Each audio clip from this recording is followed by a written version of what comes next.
রাজশাহীর গত পর্ব যারা দেখেছেন জানেন যে এবার ঢাকা থেকে রাজশাহীর একটা ঝটিকা ট্যুর দিয়েছি ট্রেনে করে। প্রথম দিন পুঠিয়া রাজবাড়িতে গিয়েছিলাম, সেটার ডিটেলস বা সেটার লিঙ্ক ডেসক্রিপশন বক্সে দেয়া থাকবে।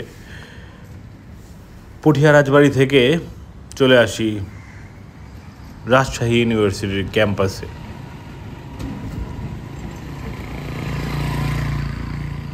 রাজশাহী শহরটা যেমন সুন্দর, পরিষ্কার পরিচ্ছন্ন, পরিপাটি, গোছানো এবং সবুজের সমারোহে পরিপূর্ণ, রাজশাহী ইউনিভার্সিটিতে প্রবেশ করেই সেটার ব্যতিক্রম দেখতে পেলাম না। আমি নিজে ঢাকা বিশ্ববিদ্যালয়ের ছাত্র ছিলাম, সো নিজের ক্যাম্পাস তো অবভিয়াসলি সবচেয়ে ভালো লাগবে সবার, এটাই স্বাভাবিক। এরপর সেকেন্ড পজিশনে ছিল এতদিন জাহাঙ্গীরনগর ইউনিভার্সিটি। সবগুলো পাবলিক ইউনিভার্সিটি আসলে আমার তেমন ঘুরে দেখা হয়নি এখনও, কিন্তু রাজশাহী বিশ্ববিদ্যালয়ের ক্যাম্পাসকে নিঃসন্দেহে আমি তৃতীয় নম্বরে রাখব।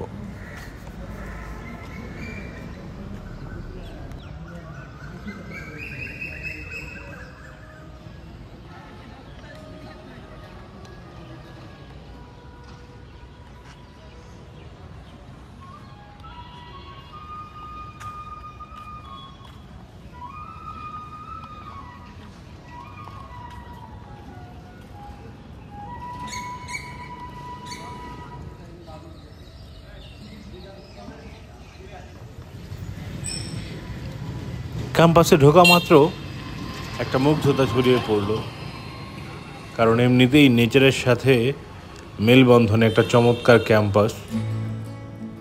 তার মধ্যে একটা করুণ বাঁশির সুর কানে ভেসে আসছিল। সেই বাঁশির সুর অনুসরণ করতে করতে গিয়ে দেখলাম এক রিকশাওয়ালা মনের চরম শান্তি সীমায় গিয়ে বটবৃক্ষের নিচে বসে বসে নিজের রিকশায় বসেই বাঁশি বাজাচ্ছে।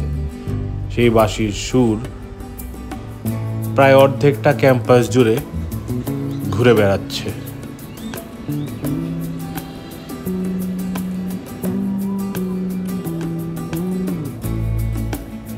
রাজশাহী বিশ্ববিদ্যালয়ে এতটাই বড়, এটা হেঁটে দেখা পসিবল না। তারপরও আমি অনেকটা পথ হেঁটে দেখেছি, কারণ আমি একজন প্রকৃতি লাভার। যেখানেই এমন সুন্দর প্রকৃতি দেখতে পাই, একদম ছুঁয়ে কাছ থেকে সেটাকে ফিল করতে চাই।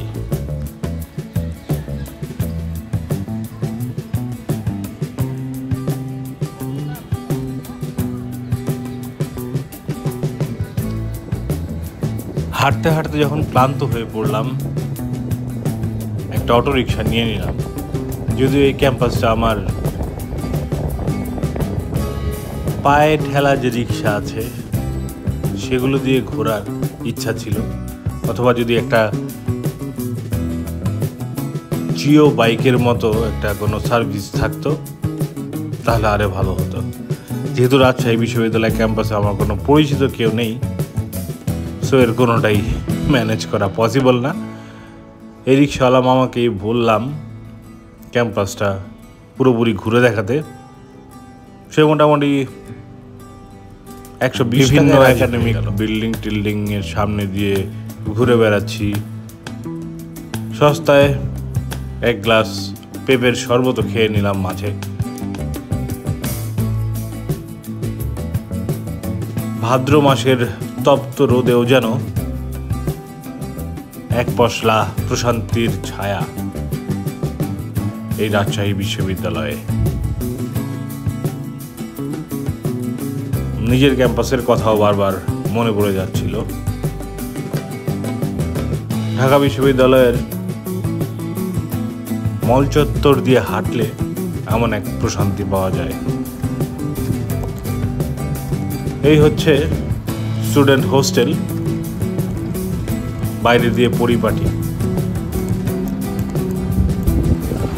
এই তপ্ত দুপুরে হাঁটতে হাঁটতে ক্লান্ত হয়ে পড়লাম।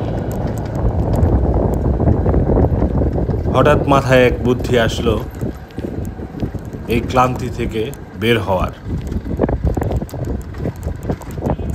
পাশেরই এক টং দোকান থেকে একটা ছোট্ট সাবান আর দুটা মিনি শ্যাম্পু কিনে নিলাম। ঢুকে পড়লাম একটা ছাত্র হলে। তো আমার কাঁধে ব্যাগ, জুতো টুতো পরেই গোসলে ঢুকে যাচ্ছি। এক ছাত্র ভাই দেখলো আমাকে, বললো, ভাইয়া আপনি ব্যাগ বাইরে রেখে যেতে পারেন বা আমার রুমে রেখে যেতে পারেন। মানে আমি একজন আউটসাইডার না কি, তারই সব নিয়ে মাথা ব্যথা নেই। খুব সুন্দর ব্যবহার করে বলল যে ব্যাগটা আমার রুমে রেখে যেতে পারেন, ওয়াশরুমে যাচ্ছেন যেহেতু ব্যাগ নিয়ে তো সমস্যা হবে। আমি বললাম যে আসলে ভাইয়া আমি ক্লান্ত, আমি চাচ্ছি একটু গোসল করতে, কারণ আমি জানি ইউনিভার্সিটির যে ট্যাপের পানি থাকে সেটা একদম সাবমার্সিভ মোটর দিয়ে তোলা হয়, কারণ একদম পাতালের পানি থাকে, খুবই শীতল, প্রাণ জুড়িয়ে যায়। আমি নিজের পরিচয় দিলাম, আমি আসলে ঢাকা বিশ্ববিদ্যালয়ের স্টুডেন্ট ছিলাম আজ থেকে প্রায় 10-12 বছর আগের কথা বা তারও বেশি। তো এই কথা শুনে সে আরও খুশি হলো যে হ্যাঁ, সব ক্যাম্পাসে আসলে একই রকম ভাইয়া। ঠিক আছে, সে আরও আন্তরিকতার সাথে আমাকে নিয়ে গেল তার রুমে। বালতি দিল, মগ দিল, সাবান দিল।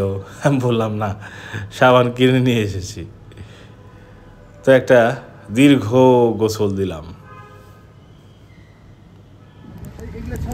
এই হচ্ছে আসলে পাবলিক বিশ্ববিদ্যালয়ের সুবিধা। Publics can easily access the universities. University মানেই তো হচ্ছে সেটা সার্বজনীন, সবার জন্য উন্মুক্ত থাকবে। কেউ সেখানে পড়াশোনা করবে, কেউ এমনি আড্ডা দিতে যাবে। রাজশাহীর এই রাস্তাঘাটগুলো খুব ফেমাস এই লাইটিংয়ের জন্য। যেহেতু রাতে ছিলাম না, রাতের লাইটিংটা দেখাতে পারছি না, কিন্তু দিনের বেলাতেই চমৎকার লাইটিং, সাজসজ্জা, রাস্তাঘাটের এই গাছপালা সব কিছু খুব সুন্দরভাবে গোছানো। এটা রাজশাহী প্রযুক্তি বিশ্ববিদ্যালয় মেবি। এটাতে আর ঢোকার সময় পাইনি।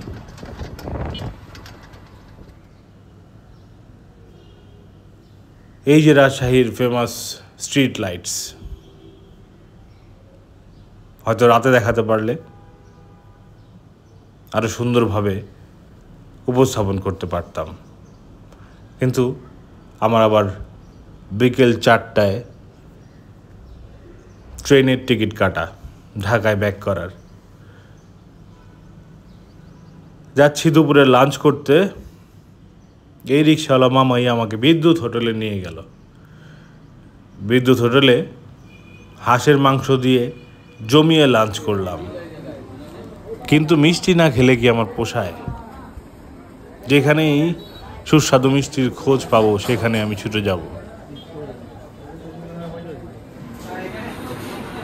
একদিকে বসে বসে মিষ্টি খাচ্ছি, আরেকদিকে দেখছি কোন মিষ্টিটা আমি নেক্সট খাবো। নবরূপ সুইটস।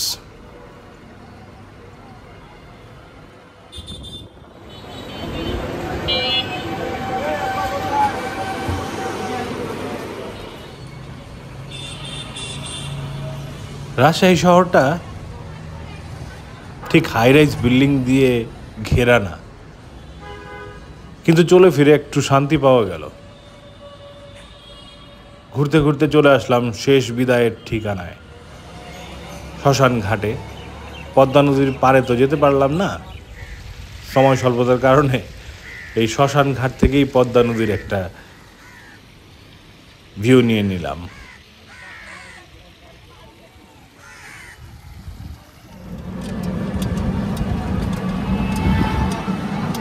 তোমার ঢাকার বাস ছাড়ে না?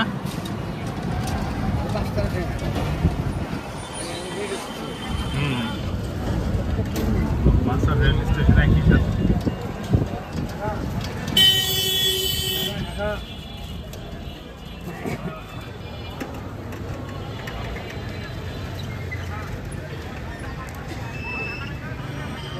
স্টেশন চত্বর আমি খুব কম দেখছিলাম। খুব সুন্দর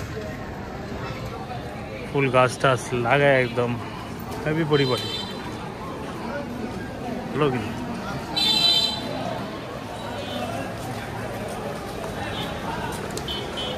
এই স্টেশনটাতে ঢুকলে অনেকটা ইন্ডিয়ার স্টেশনের কথা মনে পড়ে যায়। অনেক একটা বড় বড় ভাব। দেখি দোকানপাট থেকে কিছু জিনিসপত্র কিনি। দিতে পারে